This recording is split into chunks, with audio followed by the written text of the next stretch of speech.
memiliki masa depan ruhani yang gamblang, bukan gambling. Karena banyak sekali yang hidupnya gambling, tidak gamblang. Betul? Oleh karena itu, supaya pas kajiannya, saya akan jelaskan dulu dari sisi etimologi, sisi bahasa, supaya nggak salah persepsi. Saya coba tanya kamus bahasa Indonesia, ya, kamus besar bahasa Indonesia, apa sih gamblang itu? Jadi gamblang itu artinya jelas dan mudah. Kalau kita berbicara tentang ruhani, biasanya jadi ruwet. Betul? Coba tanya orang-orang yang tidak tahu. Kalau ditanya bagaimana supaya saya bisa berjumpa dengan jati diri saya, dengan Tuhan saya, jawabannya pasti ruwet, syaratnya banyak. Padahal di Quran Allah cuma bilang, man kana yarju liqa Allah fa inna ajalallahu la'at. Barang siapa yang berharap jumpa dengan Allah, maka waktunya pasti datang. Syaratnya cuma satu, berharap. Itu aja. Gak ada di situ syaratnya sholat sunat tobat. Gak ada syaratnya hafal Quran 30 juz. Gak ada. Gak ada syaratnya harus pergi ke gua, nyepi dulu 40 hari, gak ada. Syaratnya cuma satu, barang siapa yang berharap jumpa dengan Allah, maka waktu yang dijanjikan itu pasti datang. Syaratnya cuma satu, berharap, titik. Saya dulu ketika melakukan pencarian, mohon maaf, ya saya kira ilmu ini ada di tempat-tempat yang dikira masyarakat ada di situ. Saya ke situ, syaratnya banyak. Harus mandi jam 12 malam, harus mutih, gak boleh makan apa-apa kecuali minum air. Wah, saya pikir hak tubuh saya dicuri, bukan mencapai pencerahan. Saya bisa sekarat itu. Kan banyak yang mensyaratkan begitu, betul nggak? Padahal di Quran sederhana. Ketika saya baca Quran dengan kesadaran, Allah itu sebetulnya ngasih kemudahan yang luar biasa. Barang siapa yang berharap jumpa dengan Allah, maka waktu yang dijanjikan pasti datang. Cukup berharap saja kok. Maka Allah bilang, yahdillahu linurihi mayyasha. Dan aku akan menunjukkan kepada cahayaku siapa yang aku kehendaki. Cukup kamu punya kehendak, akan dikehendaki. Itu saja. Dan yang tidak punya kehendak tidak akan dikehendaki. Itu saja. Jadi apa artinya gamblang? Gamblang itu dalam kamus bahasa Indonesia, nih supaya tahu semuanya. Kadang-kadang kita kan suka menafsir-nafsir secara ilmiah tidak jelas, ya kan? Dasarnya juga tidak jelas, akibatnya apa? Kadang-kadang kita suka ngomong panjang tidak jelas. Apalagi kalau pendek. Kan gitu ya? Ngomong panjang aja tidak jelas, apalagi pendek. Ngerti nggak maksud saya? Lah panjang aja nggak jelas, apalagi pendek. Nah, sekarang kita belajar, coba bicara tuh yang jelas. Nah, supaya bicara jelas, maka 3 syaratnya. Kita harus mencapai 3 pemahaman. Yang pertama pemahaman translasi.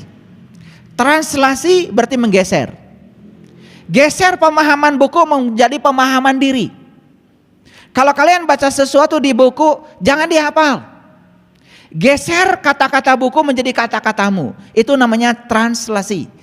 Itu dikatakan paham. Kalau kita sudah bisa membahasakan dalam bahasa kita. Agak saintifik sedikit, biar kuliahnya naik tingkat. Yang kedua namanya pemahaman interpretasi. Bukan sekedar menggeser bahasa dari bahasa buku menjadi bahasa diri, tetapi sudah ada interpretasi, ada interpreter. Anda sudah menjadi interpreter terhadap yang Anda pahami. Sudah bisa mengungkapkan interpretasi yang jauh melampaui translasi. Nah, pemahaman yang tertinggi namanya ekstrapolasi. Memahami sesuatu sudah diekstrapolasi pada pemahaman dimensi lain. Itulah dikatakan orang paham. Bukan kayak pil dacil. Sorenya baca ayat, besok udah nasihatin orang. Itu namanya pildacil. Tuh bahasa kerennya dulu kan imtihan. Masih ingat dulu kalau kalian waktu kecil kan, kalau ada maulid Nabi kan biasanya dikasih teks sama ustadz. Betul nggak? Ya saya dulu begitu. Disuruh pidato nasihatin orang sesuatu yang saya juga nggak tahu yang saya omongin. Tapi kalau lancar pidatonya biasanya dapat nasi tumpang paling gede. Gitu. Nah, pemahaman translasi, interpretasi, kemudian ekstrapolasi, baru dikatakan paham. Makanya paham itu cirinya apa? Cirinya tidak berputar-putar. Ngerti nggak? Kalau kalian menjelaskan sesuatu muter-muter sampai orang semuanya bingung, itu sudah jelas Anda belum paham. Betul nggak? Iya. Jadi gamblang itu jelas dan mudah dimengerti. Oke? Itu yang pertama. Yang kedua, gamblang itu menurut Kamus Bahasa Indonesia tampak jelas. Jelas banget. Jadi kalau saya tanya sekarang, kamu nanti kalau mati selamat atau celaka? Kamu nanti kalau mati bisa pulang atau keluyuran? Nah, kalau kalian tidak bisa menjelaskan, tidak jelas, kalian juga tidak mengerti, tidak tampak jelas dengan masa depanmu, itu namanya gambling. Itu namanya gambling. Makanya kan kalau ditanya yang sederhana saja, sholatmu diterima nggak sama Allah? Wallahu a'lam. Karena ngomongnya pakai wallah, ya, tafhimnya bagus, disangkanya benar itu omongan. Padahal sebenarnya dia sedang gambling. Betul nggak? Atau jawaban berikutnya, sholatmu diterima atau tidak oleh Allah? Terserah Allah. Kan Allah bingung. Yang sholat kamu, setelah itu kamu nyerahin sama gue. Apa urusannya? Harusnya yang sholat kamu, yang menjamin kalau sholatmu itu bermutu, diterima, ya kamu.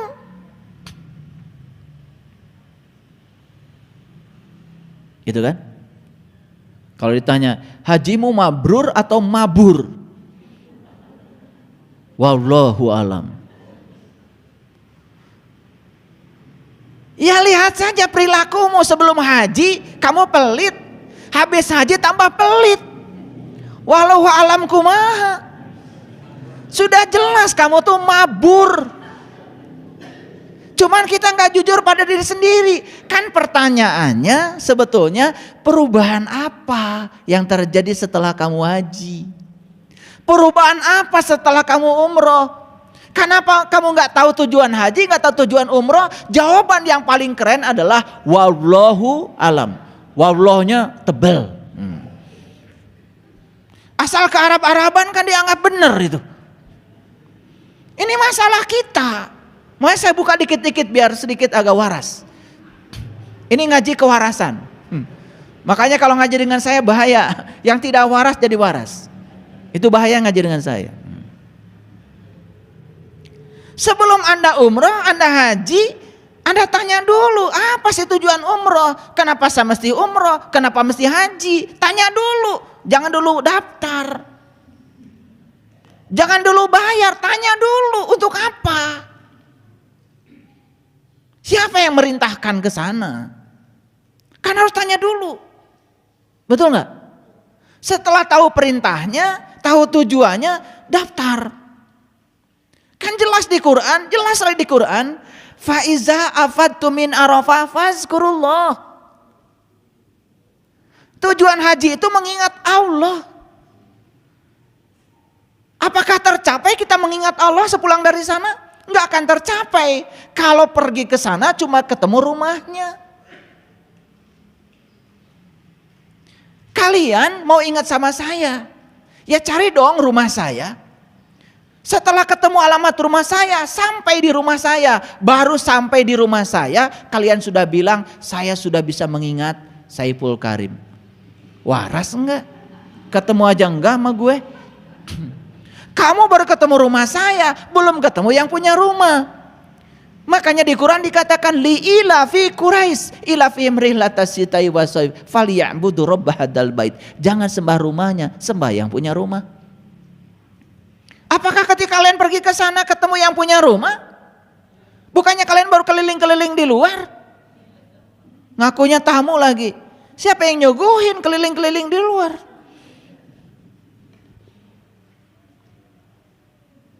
Tapi pulang dari sana ditanya, hajimu mabrur atau mabur? Wallahu a'lam, gak jelas. Harusnya tanya dirimu, sepulang dari sana sholat saya ngawur, gak bisa ingat sama Allah. Sepulang dari sana sholat saya ingat sama Allah, mabur atau mabrur? Mabrur. Oh, sepulang dari sana sholat saya sudah ketemu kiblatain. Kan kiblatain itu juga salah kaprah. Dulu katanya Nabi Muhammad menghadap Baitul Muqaddas, Yerusalem. Kemudian Nabi Muhammad menghadap Ka'bah, menghadap Mekah. Itu belum kiblatain, itu baru satu kiblat, sama-sama materi. Yerusalem materi, Mekah juga materi. Kiblatain itu artinya Anda itu kan terdiri dari materi dan imateri. Anda punya dua, ya tubuh, ya ruhani. Tubuh kiblatnya ya tubuh, materi kiblatnya materi. Tetapi ruh Anda, jiwa Anda, masa dihadapkan pada materi? Hadapkan pada yang ruh. Tubuh dihadapkan pada tubuh, materi pada materi, itu satu kiblat. Tapi jiwa Anda jangan dihadapkan pada materi, jiwa hadapkan pada sang maha jiwa. Itu ketemu dua kiblat, namanya kiblatain. Gitu nggak hajinya? Enggak. Kalian sudah berfoto sama unta? Udah. Pakai sorban ala Arab? Udah. Ini saya mau refleksi saja, bukan merendahkan. Refleksi. Mari kita jujur pada diri sendiri. Kita harus bisa menjamin kalau ibadah kita diterima oleh Allah. Makanya Ibnu Atha dalam Al-Hikam mengatakan, tidak usah bertanya Allah, sholatmu diterima atau tidak oleh Allah. Tanya aja perilakumu setelah sholat, apa yang berubah? Kan yang tahu kita. Makanya kita harus bikin namanya indikator untuk mengukur kompetensi yang dicapai oleh kita setelah kita melakukan sebuah ritual tertentu. Kita yang paling tahu, walaupun berubahnya sedikit, insya Allah itu yang penting. Paham? Sebelum sholat tukang marah, habis sholat tambah gede marahnya. Ketika ditanya sholatmu diterima atau tidak, wallahu a'lam. Gak usahlah pakai arab-araban. Sekarang sholatmu diterima atau tidak? Yuk kita lihat pada diri kita, perubahan apa yang terjadi pada diri kita. Itu yang gampang diukur. Jadi carilah indikator yang sederhana. Itu namanya gamlang. Ini harus saya jelaskan dulu nih arti gamlang supaya nggak salah kaprah. Makanya ngajinya agak saintifik sedikit. Nah, gamlang yang ketiga menurut kamu sebagai manusia mudah terlihat. Saya mau tanya sama kalian, Allah goib apa nyata? Goib apa nyata? Masih dua nih jawabannya, ada bilang goib, ada bilang nyata. Gak apa-apa, dua-duanya benar. Dua-duanya benar. Bagi yang belum tahu ya goib, bagi yang sudah tahu ya nyata, gitu aja. Jadi benar gak dua-duanya? Benar dua-duanya. Makanya ngaji di sini emang gak ada salah benar, dua-duanya benar. Yang bilang goib benar karena belum tahu. Yang bilang nyata benar karena sudah tahu. Benar kan dua-duanya? Benar, gak ada yang salah. Yang kurang tepat adalah yang bilang Tuhan goib tapi percaya. Itu juga nggak salah, cuman kurang tepat. Nah, rada sopan sedikit. Makanya saya kalau ngasih nilai fisika dulu, ya, kan di rapot itu ada ketentuan. Kalau 3 itu mati, gak naik kelas. Pokoknya di bawah 3 tuh mati. Jadi kalau rata-rata siswa itu nilai ulangannya 1, 2, ya sudah, supaya agak sopan saya beri nilai 3. Karena agak sopan kan? Karena 3 dengan 2 kan sama. Jadi saya sudah kalau ditanya orang tua, kenapa anak saya nilainya 3? Sebetulnya sih nilainya rata-rata 1. Cuman saya sudah bantu jadi 3. Sopan kan saya? Iya, gitu.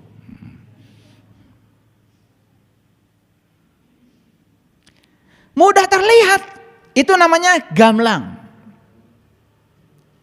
Kalian kalau mau ketemu saya,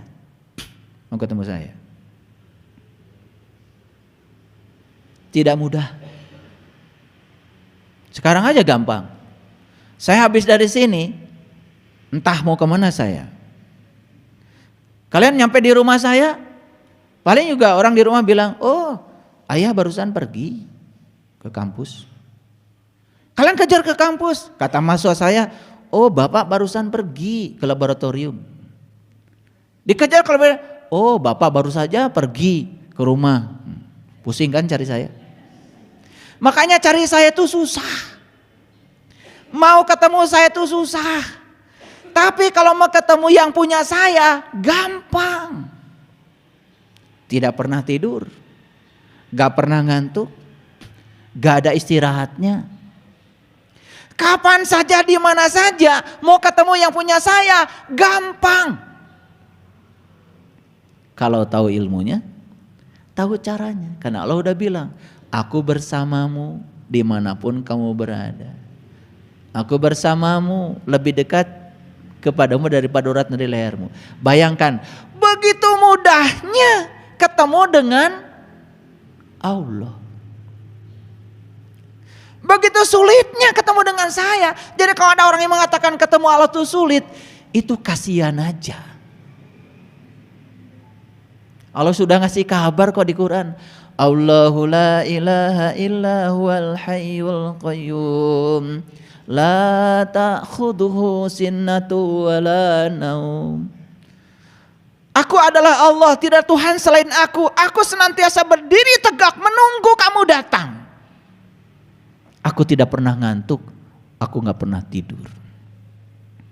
Ketemu saya, walaupun saya ada di rumah. Kata istri saya, maaf, ayah sedang istirahat.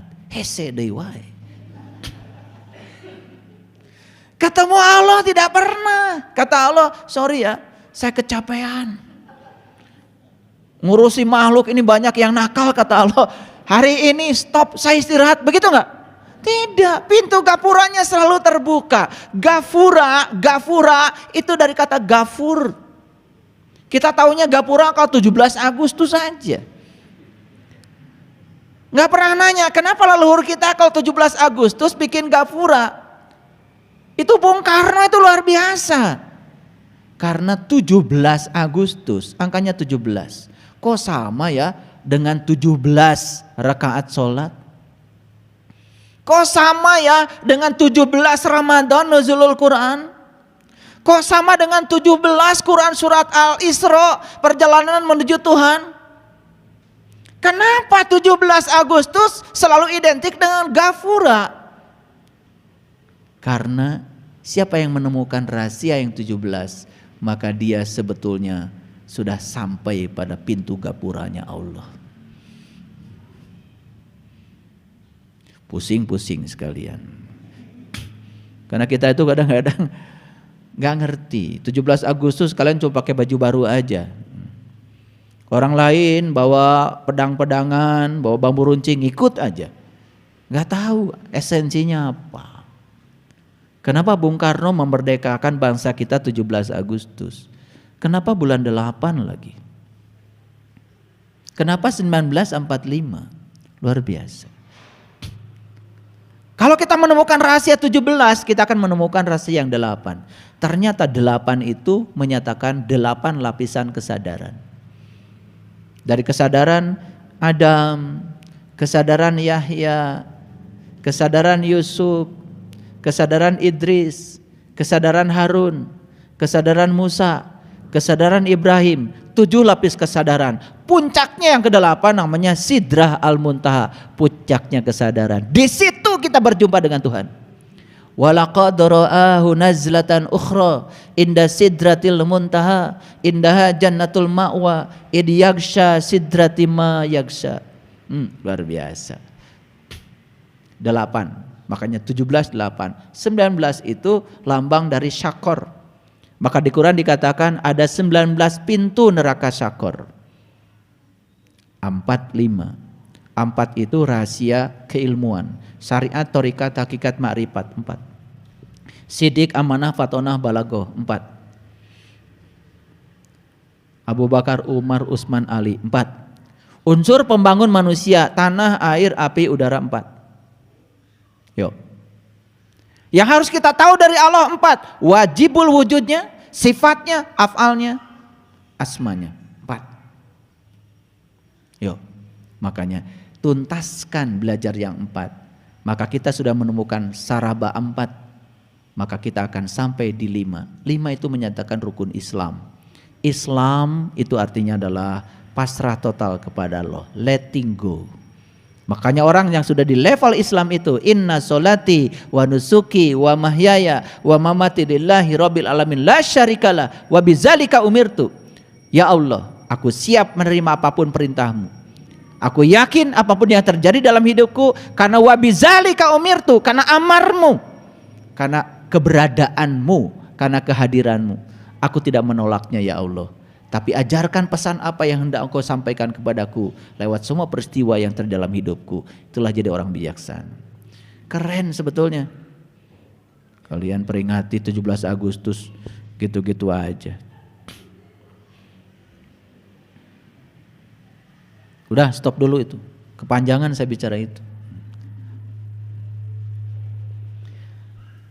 Yang keempat, menurut kamus bahasa Indonesia, gamlang artinya tanpa tutup. Yang kelima adalah tanpa halangan. Yang keenam, tidak diragukan lagi. Coba, kata gamlang dari sisi kamus aja udah keren. Jelas dan mudah dimengerti. Tampak jelas, mudah terlihat. Tanpa tutup, tanpa halangan, tidak diragukan lagi. Coba. Ini kalau saya tanya. Nanti mati masuk surga atau masuk neraka? Jawabannya apa? Wallahu alam lagi.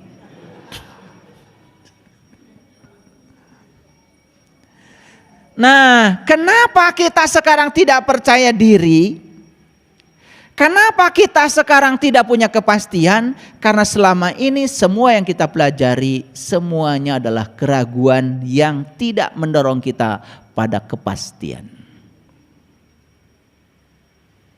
Makanya di Quran dikatakan falaula idza balagatil hulqum wa antum hina idzin tanzurun wa nahnu aqrabu ilaihi minkum walakin la tubsyirun. Ketika nyawamu sampai di kerongkongan nanti, seharusnya kamu melihat, kata Allah. Aku lebih dekat kepadamu, tapi kebanyakan manusia mati dalam keadaan tidak melihat. Pertanyaan saya bagi kalian, nanti kalian kalau mati melihat atau tidak melihat? Melihat. Kenapa? Karena sekarang juga sudah melihat, tiap hari melihat. Makanya sudah dipastikan dari sekarang, nanti saya mati pasti melihat.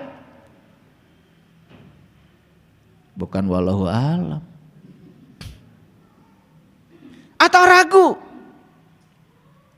Kalau ragu, pastikan sekarang bikin pertanyaan bagi diri kita. Ya Allah, apakah nanti saya mati melihat atau tidak melihat? Kalau saya mati harus melihat, dengan mata mana saya harus melihat? Apa yang harus saya lihat? Dan bagaimana caranya supaya saya bisa melihat? Pastikan dari sekarang. Akan dijawab oleh semesta. Yang melihat saat itu adalah mata qalbum. Yang dilihat adalah aku, kata Allah. Dan bagaimana cara supaya bisa melihat? Temuilah para pewaris Rasul. Itulah tugas mereka. Aku utus ke semesta untuk mengajarkan itu. Membebaskan 3 penyakit. 1 penyakit kulit. Yang kedua membebaskan kebutaan mata kolbumu. Dan yang ketiga membangkitkan kematian kesadaran. Itu diabadikan dalam Quran surat Al-Imran ayat 49. Tugasnya Rasul itu cuma 3. 1 membebaskan manusia dari kebutaan mata kolbunya. Yang kedua membebaskan manusia dari penyakit kulit. Ngerti sesuatu cuma kulitnya saja. Yang ketiga membebaskan manusia dari kematian kesadaran. 3 itu. Maka siapapun yang mengaku pewarisnya Rasul harus bisa menjalankan 3 tugas utama itu. Ya Allah, nanti kalau saya mati melihat atau tidak melihat? Jangan minta dijawab oleh Allah. Jawab oleh dirimu. Melihat. Dengan mata mana ya Allah saya melihat? Dengan mata kalbu. Buka sekarang. Bagaimana caranya? Temuilah para pewaris ilmunya Rasul. Al ulama warasatul anbiya. Jangan cari orang-orang yang pura-pura iman, padahal dia bukan orang beriman. Jangan cari orang yang pura-pura Islam, padahal dia belum merasakan rasanya Islam. Lihat di Quran, bagaimana Nabi Musa mengoli iman. Ya Allah Tuhanku, nampakkanlah diri Engkau kepadaku, agar aku dapat melihatmu. Apa kata Allah? Kamu tidak akan sanggup melihatku, tapi lihatlah ke puncak kesadaran. Tatkala Allah bertajali di puncak kesadarannya Musa, saat itu Musa tersungkur, bahkan pingsan, mengalami fana billah. Di situ Musa mengatakan, qala subhanaka tubtu ilaika wa ana awalul mu'minin. Maksudnya Engkau ya Allah, aku bertobat kepada Engkau. Inilah awal aku beriman.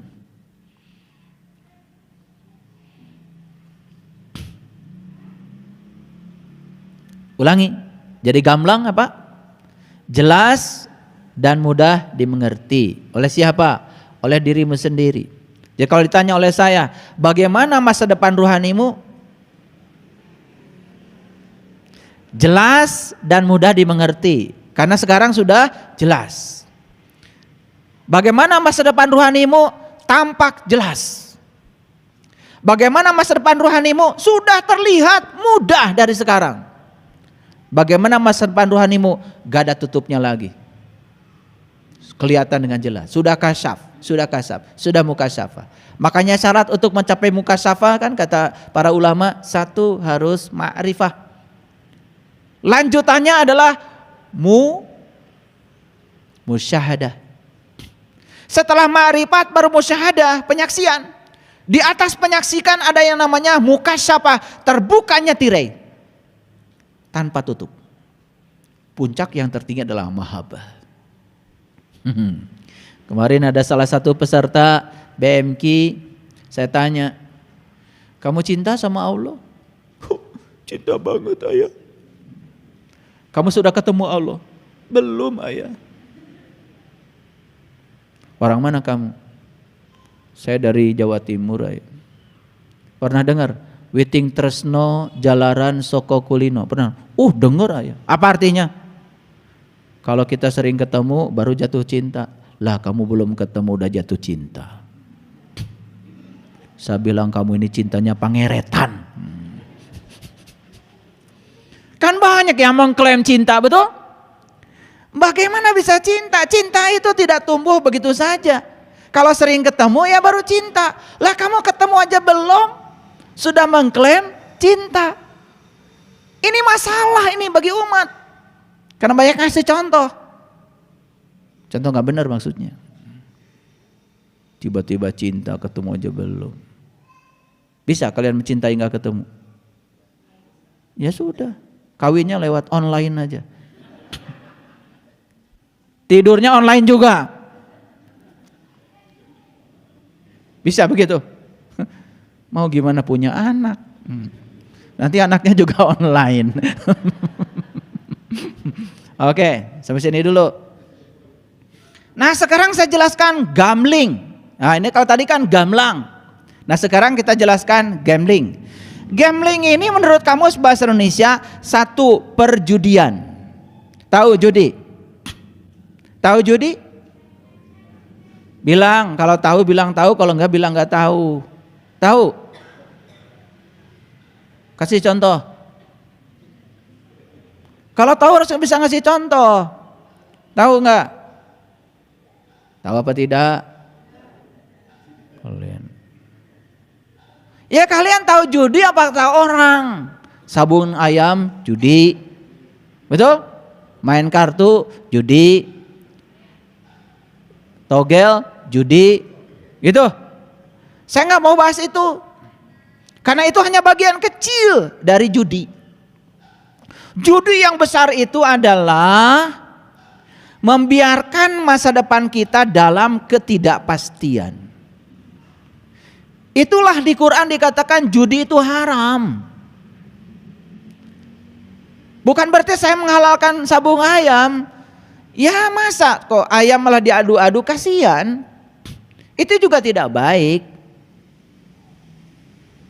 Saya tidak mau bicara itu karena itu hanya bagian kecil saja ya dari yang disebut dengan judi. Judi dalam konsep besarnya adalah membiarkan masa depanmu dalam ketidakpastian. Itu judi.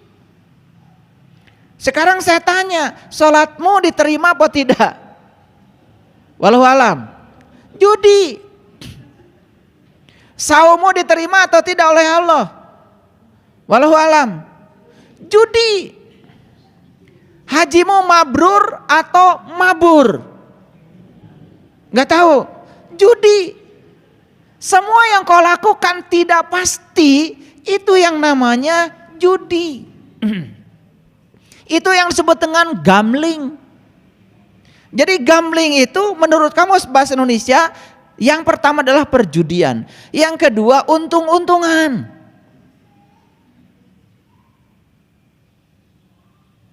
Kan bahaya kalau untung-untungan. Untung-untungan itu kan gak pasti. Nah kenapa lotre disebut judi, untung-untungan? Masih ingat kan zamannya SD-SB? Ya kan? Semua jadi gila.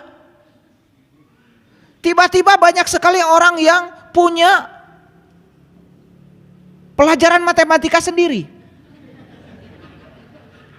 Iya. Pokoknya 4 tambah 5 kurangi 3 kali 10 dikurangi 4. Gak tahu itu aritmatik dari mana. Kalau di sekolah kan jelas. Ada yang namanya deret. Deret geometri, deret ukur. Itu bisa ditebak. 2, 4, 6, 8, 10, titik-titik. Maka suku yang ke 100 berapa? Bisa itu. Ada buat rumus formulanya. Itu namanya deret geometri. Ini tiba-tiba ada orang jago matematik. Pokoknya 4 kali 5. Kurangi 8. Nggak jelas dari mana. Ujuk-ujuk besok dipasangin. Pokoknya pasangin 35. Begitu besok mungkin saja mujur dan menang. Apa berikutnya? Dia udah lupa rumus yang kemarin kan? Betul nggak? Lupa, rumusnya kayak inget kok. Tetapi duit yang didapat itu pasti ada nafsu baru. Mau dipasangkan lagi. Betul nggak? Maka nggak ada orang yang untung. Nggak ada yang untung dengan menggunakan pola untung-untungan. Maka itu juga judi. Karena untung-untungan, tapi itu hanya bagian kecil. Saya cuma khawatir aja. Kalian itu ngomongin orang yang judi begitu, tapi kalian lebih parah lagi membiarkan masa depanmu dalam ketidakpastian. Itu judi besar.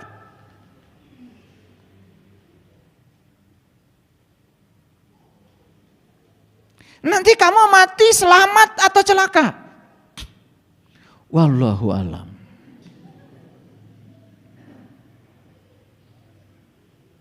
Makanya Rabi'ah al-Adawiyah, perempuan suci, seorang ahli ma'rifat di zamannya, itu pernah dilamar sama Hasan al-Basri, seorang kiai besar. Siapa yang tidak tahu Hasan al-Basri? Baca kitab warisan para aulia. Yang namanya Hasan al-Basri itu orang yang paling soleh di zamannya. Dan dia melamar Rabi'ah al-Adawiyah. Dan ketika melamar Rabi'ah al-Adawiyah, Permintaan mas kawinnya cuma satu. Kamu akan diterima lamarnya oleh saya, tapi tolong jawab pertanyaan saya. Apa pertanyaannya? Nanti kalau saya mati, saya selamat atau celaka? Jawaban Hasan Al-Basri saat itu wallahu alam, langsung ditolak lamarannya. Apa kata Rabi'ah? Bagaimana kamu bisa melamar saya karena kamu tidak bisa memastikan saya selamat atau celaka? Kamu tidak layak sebagai suami saya. Mau ditiru begitu? Nanti kalau ada yang melamar tanya dulu. Nanti saya kalau mati selamat apa celaka? Itu. Ada nggak yang begitu? Nggak ada. Paling yang melamar bawa apa? Mas kawinnya berapa banyak, kan begitu? Betul nggak? Bahkan tidak tahu asal usulnya, yang pengen gede mau aja. Ternyata hasil ngerampok. Besoknya masuk penjara sama-sama. Itulah perempuan suci itu bertanyanya begitu. Ya, Anda akan jadi suami saya, akan jadi pembimbing saya. Pastikan kalau saya nanti mati saya selamat. Bagaimana Anda membuat saya selamat? Itu mas kawin yang diminta Rabi'ah Al-Adawiyah. Keren sekali. Dan saya belum pernah mendengar lagi setelah itu. Jadi kalau ada tiba-tiba murid-murid saya yang kemudian sok-sok Rabi'ah, itu patut diragukan itu.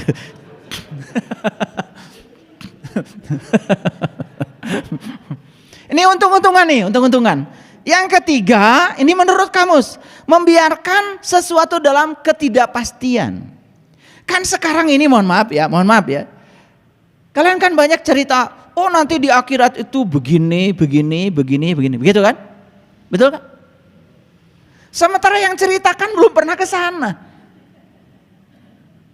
Oh nanti di surga itu ya ada bidadari. Satu orang bidadarinya 72.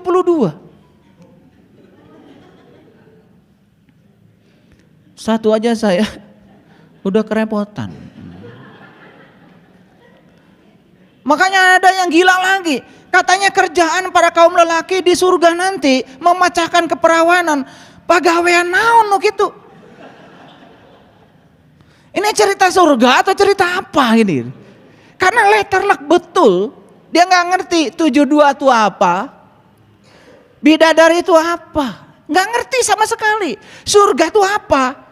Dia nangkap surga berdasarkan persepsinya sendiri. Lucunya dia menyampaikan itu pada orang lain. Padahal surga itu di sini, saat ini, sekarang. Bahkan kata Allah di Quran, surga itu adalah tempat di mana kamu masih bernafas. Bahkan saat langit dan bumi masih ada. Itu 72 itu bahasa simbolik. Pecahkan 72. 72, 27 itu bahasa spiritual. Maka Nabi Muhammad ya ketika Isra Mi'raj 27 kan? 27 kan?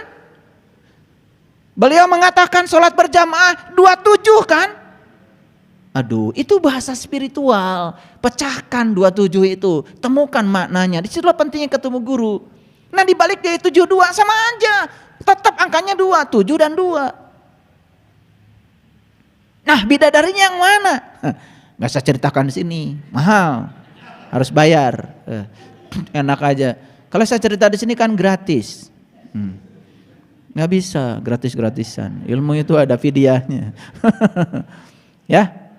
Kan kasihan itu. Yang haji di sini kebanyakan kan perempuan. Udah gitu ceramahnya di surga hanya ada bidadari. Kan kasihan sebelah sini. Habis ngaji pasti burem itu wajahnya. Sudah ada hadis yang mengatakan di neraka itu kebanyakan kebanyakan perempuan. Di neraka kebanyakan perempuan, sudah gitu di surga kebanyakan bidadari. Kan kasihan 2 kali kan? Itu semua simbolik. Neraka itu ya, penghuni neraka kebanyakan perempuan, maksudnya apa? Perempuan lambang dari jasmani. Siapa saja yang dalam kehidupannya terlalu berorientasi pada aspek jasmani, lupa pada aspek ruhani, yaitu dia sedang menciptakan neraka bagi dirinya sendiri. Itu maksudnya. Cerdas dikit. Makanya laki-laki selalu lambang dari ruhani. Ya toh? Iya, ya akan masuk surga. Iya rohani. Makanya rohanimu baik perempuan, rohanimu baik laki-laki, ya kalau rohaninya bersih masuk surga dua-duanya. Yang masuk surga di sana sediakan bidadari, ngerti? Nah, bidadarinya belum dijelaskan. Jangan manggut dulu, enak aja. Kan belum, harus bayar. Karena bahaya kalau gratis itu. Kalau ilmu didapat dengan cara gratis, kalian akan membuangnya mudah. Makanya di dalam Quran surat Al-Mujadilah, jika kamu hendak melakukan pembicaraan khusus dengan Rasul, maka harus mengeluarkan sedekah. Itu Quran surat Al-Mujadilah 12-13, tuh baca sendiri tuh. Kalau ada yang bilang, wah kok belajar harus bayar, ya udah nggak usah belajar, biar nggak bayar. Ngerti maksud saya? Ini kadang-kadang pikiran kita ini suka ini. Padahal Allah itu cuma nguji kita seberapa besar kemelekatan kita pada harta kita. Sepanjang kita melekat pada jasmani, jangan berpikir kalau kamu bisa mencapai aspek rohani. Lepaskan dulu kemelekatan pada jasmani, aspek rohaninya akan naik. Itu namanya wudhu. Wudhu itu berpisah. Berpisahlah dengan kemelekatanmu pada yang selain Tuhan. Supaya kamu bisa sholat menyatu dengan Tuhan. Itu makanya wudhu dulu baru sholat. Nah, jadi gambling itu artinya perjudian, untung-untungan, membiarkan sesuatu dalam ketidakpastian, taruhan. Selanjutnya, hasilnya tidak pernah. Itu namanya wudhu. Wudhu itu berpisah. Berpisahlah dengan kemelekatanmu pada yang selain Tuhan. Supaya kamu bisa sholat menyatu dengan Tuhan. Itu makanya wudhu dulu baru sholat. Nah, jadi gambling itu artinya perjudian, untung-untungan, membiarkan sesuatu dalam ketidakpastian, taruhan. Selanjutnya, hasilnya tidak pernah pasti. Dan yang selanjutnya, mengundi nasib dengan anak panah. Ini bahasa Quran, disebutnya ajlam. Jadi ajlam itu mengundi nasib dengan anak panah.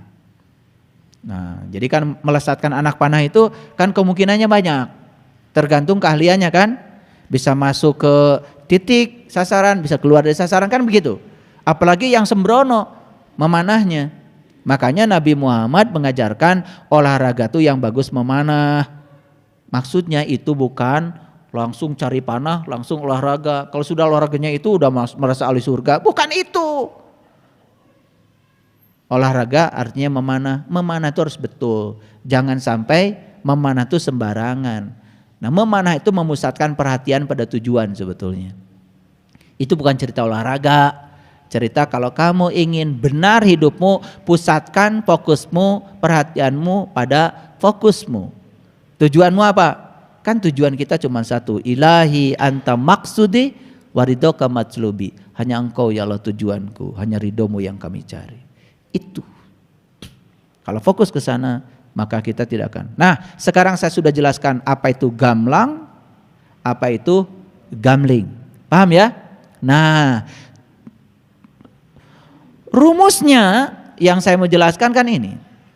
Memiliki masa depan rohani yang gamlang, bukan gambling. Oke, lihat saya semuanya. Ini ada jasmani, ada rohani. Masa depan jasmani juga gak boleh gambling, harus gamlang. Ingin sehat gak? Ya ikuti pola hidup sehat. Kan gak mungkin kalian tiba-tiba sehat kemudian hidupnya sembrono. Hidup sehat, haknya hatinya selalu gembira. I-nya istirahat yang cukup terutama pikiranmu. D-nya diet yang seimbang, makan sesuai golongan darah. Makanya makan itu rumusnya 3J. Jenisnya apa, jadwalnya jam berapa, jumlahnya berapa banyak. Makanya yang membentuk tubuhmu itu adalah mulutmu. Ngerti? Kenapa tubuhmu begitu? Nah itu, salah mulutmu. Bukan mulut orang lain, mulutmu. Hati selalu gembira, istirahat yang cukup, diet yang seimbang, udara yang bersih. U. P. Pengendalian diri, terutama dari keinginan. Karena semua sumber penderitaan adalah keinginan. Ingin orang lain seperti yang saya mau, ketika tidak seperti yang saya mau, kan kalian sakit hati. Padahal penyebab sakit hati kan kamu sendiri, bukan orang. Kamu aja nyalah-nyalahkan orang karena ilmunya rendah. Sakit hati dikira buatan orang, kan buatan kamu. Karena kamu ingin orang seperti yang kamu mau. Coba bebaskan keinginanmu dari itu. Enggak apa-apa. Orang melakukan apapun kamu terima. Sehat, sinar matahari yang cukup. Sinar matahari yang ini, yes. Tapi ada matahari satu lagi dalam dirimu. Temukan matahari itu. Maka di Quran dikatakan Robul Masyriqain wa Robul Maghribain. Ada 2 tempat terbit matahari. Kamu baru tahu tempat terbit matahari 1, itu aja. Moyan Unggal Isuk, MUI. Ya, Moyan Unggal Isuk, MUI kan. Apa yang salah dengan saya? Kalian ketawa. Moyan Unggal Isuk, kalau disingkat MUI. Iya. Nah, selanjutnya ya, setelah sinar matahari yang cukup, energetik. Apapun yang dilakukan harus senang. Coba kalian lakukan senang. Kalian masak senang, pasti masakannya enak. Begitu kalian masak nggak senang, walaupun resepnya sudah itu, pasti nggak ada cinta di situ. Beda rasanya. Makanya masakan yang dilakukan oleh orang yang punya cinta, basinya pun lama. Masakan yang dilakukan oleh orang yang marah-marah, tidak punya cinta, basi sebentar. Itu energi. Boleh direset kalau nggak percaya. Energi ini energi. Energi apa yang kita masukkan ketika kita memasak? Sinar matahari yang cukup, energetik, melakukan apa-apa. H. Hubungan sosial yang bagus. Jaga hubungan. A. Air putih yang banyak. T. Tuhan yang paling utama. Tuh rumusnya udah saya kasih. Nah ini gratis. Gak usah bayar. Ada yang gratisannya ada. Tenang aja. Nah jasmani kita pun harus punya masa depan. Yang menentukan berapa usia saya, ya kita sendiri. Sekarang makan minyak, goreng-gorengan. Setelah itu makan nasi banyak. Nasi itu gulanya banyak. Sedangkan semua yang minyak-minyak kalau ketemu gula ya terikat. Pembuluh darah jadi sempit. Apa yang terjadi? Ya sudah, darah susah mengalir. Cara rangke. Awalnya mah kalaloper. Sirem asukan awak. Orang Medan bisa ketawa ya. Ngerti memang saya ngomong gitu. Luar biasa. Ini tofelnya udah tinggi nih. Tofel bahasa Sundanya. Iya, jadi sing siremen. Betul nggak? Nah, sing siremen, cara rangkel, duduk sebentar, cengkat, kunang-kunang. Itu masalahnya adalah makan tidak teratur. Nah, yang menentukan masa depan tubuh kita kan kita sendiri. Nah, yang menentukan rohani kita juga kita sendiri. Nah, saya kasih tahu sekarang. Ini penting. Rohani ini pasti akan berpisah dong dengan tubuh ini. Setuju? Dan ketika berpisah kan belum tentu pulang dengan sempurna. Mungkin saja masih ada karma yang harus diselesaikan. Setuju? Sehingga rohani ini harus ditiupkan lagi kan. Pasti pada tubuh baru. Nah sekarang punya gak cita-cita dengan masa depan? Nanti kalau saya ditiupkan kembali pada tubuh baru, ada gak harapan? Ingin lahir di keluarga yang berkecukupan. Ingin? Ingin kan? Masa gak ingin? Ingin kan? Iya. Saya kalau lahir lagi nanti, kalau lahir lagi semoga enggak. Saya mau lahir di kerajaan Inggris. Maunya saya. Warisannya banyak. Kan saya udah pengalaman kemarin lahir dari bapak ibu saya. Di perkebunan teh, kekurangan. Udah kan udah selesai itu. Paham maksud saya? Kan pengen kan nanti lahir di keluarga yang berkeadaan. Di samping itu juga keluarga yang berkesadaran. Sadar pentingnya pendidikan, sadar pentingnya kesadaran. Kan ingin kan? Bayangkan, mohon maaf saya bukan merendahkan. Lahir di keluarga yang serba tidak ada. Setelah itu tidak punya kesadaran, lahirnya di rumah yang serba kekurangan. Di situ cuma ada kemarahan, kebencian. Maaf ya. Masa kita tidak bisa lihat di sekeliling kita? Masa tidak bisa nonton kehidupan ini? Ingin gak nanti lahir di keluarga yang berkecukupan, lahir di keluarga yang berkesadaran, betul gak? Karena berkecukupan, berkesadaran dari kecil sudah dipilihkan sekolah yang bagus, dicarikan pelajaran spiritual yang keren, sekolahnya juga pasti ke luar negeri, disekolahkan di sekolah-sekolah yang beradab, kan pasti mau toh? Mau kan? Oke, saya tanya dulu, kalau gak mau saya stop ngajinya. Lanjut, ingin gak suatu saat punya komunitas orang-orang yang penuh cinta kasih, orang-orang yang peduli, ya kan? Saling menasihati dalam kebenaran supaya gak rugi, saling menasihati dalam kesabaran. Ingin kan? Masa ingin nanti saya ingin punya komunitas yang saling membenci, saling menghujat, saling tidak bisa menerima perbedaan, yang pengen seragam terus, makanya kemana-mana pakai seragam. Itu seragam itu lambang keinginan, itu ingin seragam. Makanya saya larang ngaji di tempat saya pakai seragam. Awas, ada ide-ide seragam. Gak boleh pakai seragam ngaji di sini. Biarkan kalian pakai baju yang kalian punya di rumah. Cerminkan dirimu apa adanya, jadilah dirimu sendiri. Di masjid ini tidak usah pakai seragam. Tas seragam, baju seragam, kacamata seragam, sendal seragam, bingung kalian mau pulang. Betul nggak? Kan ada tuh yang seragam segala, lipstik aja seragam. Nggak ada seragam-seragam di sini. Belajar menimba perbedaan, karena Allah menciptakan semesta berbeda. No seragam. Kadang-kadang saya juga suka pakai seragam. Kalau saya bimbing umroh, mete hese neangan.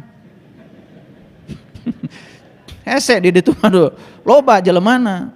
Di airport leungit gara-gara teu make seragam. Kalau pakai seragam gampang neanganana. Makanya pakai seragamnya yang kinclong, yang kelihatan gampang dari jauh. Nah itu tujuannya pakai seragam, bukan belajar menyeragamkan. Karena semesta menciptakan kita itu udah berbeda, wajah kita berbeda, betul? Maka tujuan kita di semesta ini adalah saling mengarifi, li ta'arofu, saling menghargai dan menghormati perbedaan. Maka dilatih kita di rumah, belajar serumah dengan orang yang berbeda, sakasur dengan orang yang berbeda. Bayangkan, betul? Iya. Kalau berhasil, sukses di situ, kedewasaan tumbuh. Pengen nggak suatu saat ketemu dengan guru yang berkesadaran? Pengen? Pengen? Coba bayangkan ketemu dengan guru yang ngaco, nawarin pahala, nakut-nakutin pakai neraka, terus aja begitu. Kapan mau sadar? Dia juga belum tentu dapat pahala, cuma nawar-nawarin aja. Kan dia suka nawar-nawarin tapi dia nggak pergi, kan calo. Bandung, kampung rambutan. Begitu sudah pada naik, dia kagak ikut. Dasar calo. Iya begitu. Nah berikutnya, ingin gak suatu saat, kalau hari ini kita belum sempurna, belum ketemu mandala cahaya, belum ketemu jati diri, ingin gak suatu saat bertemu dengan guru yang mengantarkan kita untuk tahu jati diri kita, agar kita sempurna dalam kehidupan muni ayat innalillahi wa ingin? Tahu gak? Semua itu cuma satu syaratnya, perbanyak kamu melakukan kebaikan hari ini di sini sekarang. Saya kasih tahu. Satu, untuk lahir memiliki tubuh yang sempurna harus punya tabungan kebaikan yang banyak. Satu itu. Lahir punya tubuh yang sempurna dulu. Jarinya 10, kakinya 2, matanya 2, normal. Itu harus punya tabungan kebaikan yang banyak. Apa yang kau lakukan sekarang? Terus aja menebarkan kebencian, terus saja menebarkan kerusakan di muka bumi. Ingat itu, ada karmanya. Hanya ingin punya tubuh yang sempurna saja. Syukur-syukur kalau cantik. Syukur-syukur kalau ganteng. Karena semua laki-laki ganteng dan semua perempuan cantik. Cek manehna. Belum selesai. Kalian itu suka terpana kalau saya ngomong. Ingin nggak punya tubuh yang sempurna? Karena tubuh yang sempurna adalah sarana untuk mengantarkan kita, jiwa kita pulang pada Allah. Kalau tubuhnya sudah tidak sempurna, kata Quran, surat Al-Baqarah, sapi yang cacat, sapi betina yang cacat, tidak bisa mengantarkan sang jiwa pulang kepada Allah. Sapi betina itu jasmani. Makanya beruntung kayak kalian sini nih, tubuhnya sempurna. Ini kebaikanmu banyak pasti di masa lalu. Baru satu. Setelah punya tubuh yang sempurna kan tadi ingin dilahirkan di keluarga yang berkecukupan.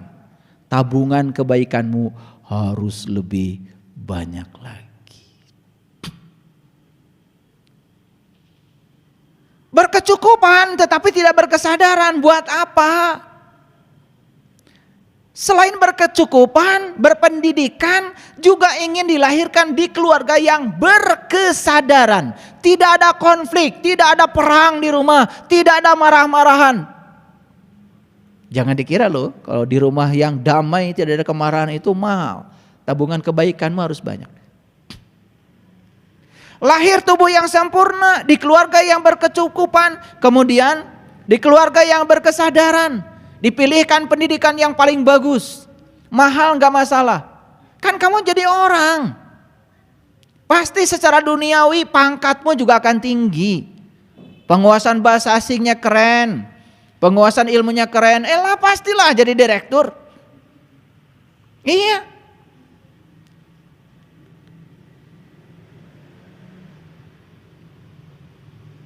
Bahasa Inggris gak tahu.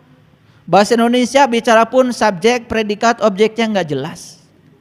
Bicara bahasa daerah pun nggak jelas. Siapa yang menyuruh kamu jadi bekerja jadi direktur? Maaf ya. Semua tingkatan-tingkatan peran di semesta ini yang menentukan peran dia apa? Dia sendiri. Bukan Allah. Ada yang perannya mohon maaf di sebuah perusahaan, ada yang direkturnya, ada yang sekretarisnya, terus ke bawah ada yang tukang sapunya. Semua itu yang menentukan peranmu adalah dirimu sendiri. Berikutnya, ingin hidup di sebuah komunitas yang berkesadaran. Tidak mudah untuk berada di sebuah komunitas yang frekuensinya tinggi. Nih contoh sederhana, komunitas WA banyak. Kan ada yang WA-nya itu cuman kirim foto lagi makan, ngajak batara. Betul? Di mana saja dia makan, kirim foto dulu, kan begitu? Itu kalau yang tidak berkesadaran.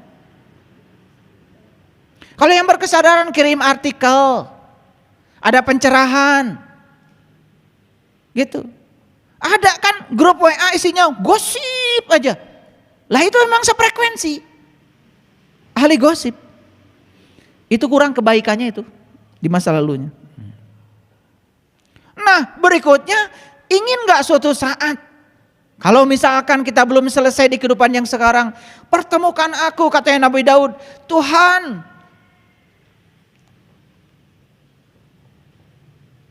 tumbuhkanlah cintaku kepadamu. Tumbuhkanlah cintaku kepada orang-orang yang telah berhasil mencintaimu. Tumbuhkanlah cintaku pada ilmu dan amal yang dapat mengantarkan aku akan cintamu. Itu doanya Nabi Daud. Jika aku belum bisa bersamamu ya Allah, hidupkan aku bersama orang-orang yang sudah berhasil bersamamu. Itu doa Nabi Daud. Kalau kamu tidak bisa bersama Allah, cukup kamu bersama orang-orang yang sudah bersama Allah. Kamu akan bersama Allah. Dan untuk bersama orang-orang yang bersama Allah beneran, perlu tabungan karma kebaikan yang banyak. Apalagi kalau untuk sampai bertemu dengan jati dirimu yang sesungguhnya, perlu tabungan karma yang banyak. Jadi lucu saja kalau ingin punya masa depan rohani yang gamblang, tetapi kehidupannya gambling. Pelitnya auzubillah. Sepatu itu sudah robek, masih dipakai juga. Padahal duitnya banyak. Makan sehat pun gak pernah. Ya makan sehat ya mahal. Saya kalau makan sehat, makanan Jepang misalkan, makan sashimi, ya satu porsi, ya paling sedikit kan 200.000. Kalau saya makan sashimi 2 porsi 400.000, saya sendiri. Tapi sehat. Betul? Ada juga makanan yang 5.000 cilok. Cimo. Sebeh, sarua. Tapi begitu mikir, lupa semua. Pagi-pagi minum jus. Makan buah 3 macam, 3 warna. Minumannya probiotik yang sehat. Biar ada regenerasi sel, tidak ada penyakit mah, tidak ada apa-apa. Mahal memang. Jadi kalau ada orang mengatakan, gak apa-apa kita sengsara di dunia, bagian kita antar di akhirat orang gila. Rekumah bengar di akhirat, di dunia gak 1.000 gitu. Boro-boro mikiran akhirat, mikiran dahar gak sapopoe gak 1.000. Nah ini kadang-kadang didoktrinkan. Padahal Quran mengajarkan Robbana atina fid dunya hasanah wa fil akhirati hasanah. Harus hasanah dua-duanya. Kalau akhirat ingin sempurna, dunianya harus sempurna. Jadi benghar dua-duanya. Memang uang itu bukan segalanya, tapi segalanya perlu duit. Jadi jangan berpuisi. Saya nggak perlu uang karena uang bukan segalanya. Segalanya perlu duit. Kalau nggak ada uang, repot. Kalian sholat Allahu Akbar, begitu sujud sajadahnya keserak. Tahu keserak? Garing, ya, tipis. Ya sekali sujud langsung hitam.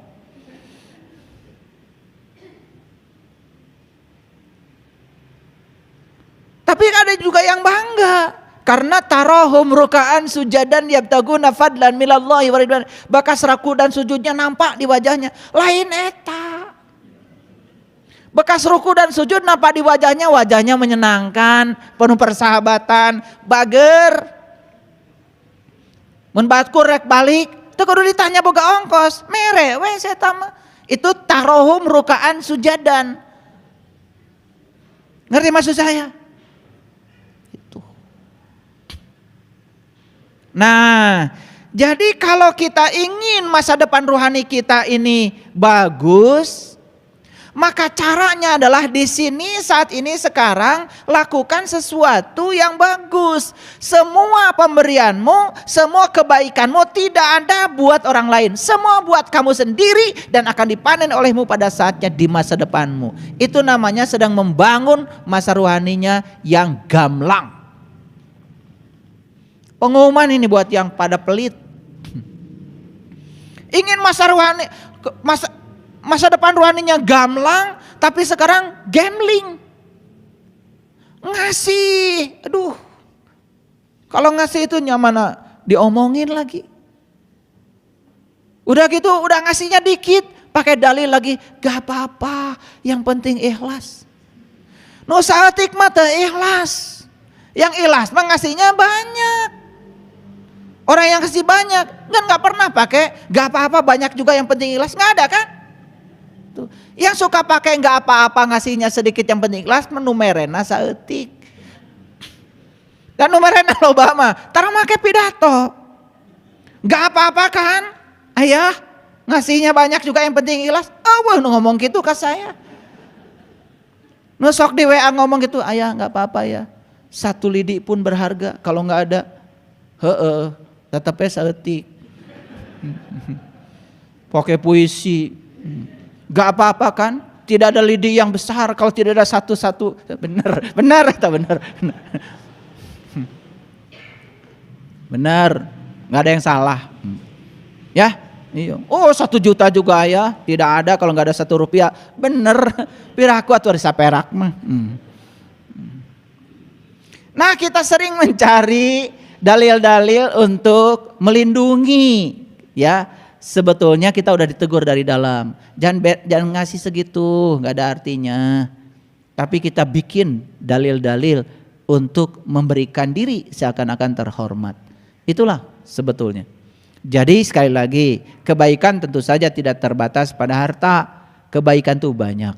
Nulung kanu butuh, nalang kanu susah, nyaangan kanu poekeun, ya, ngahudangkeun kanu sare, nganter kanu keung, nepak kanu poho.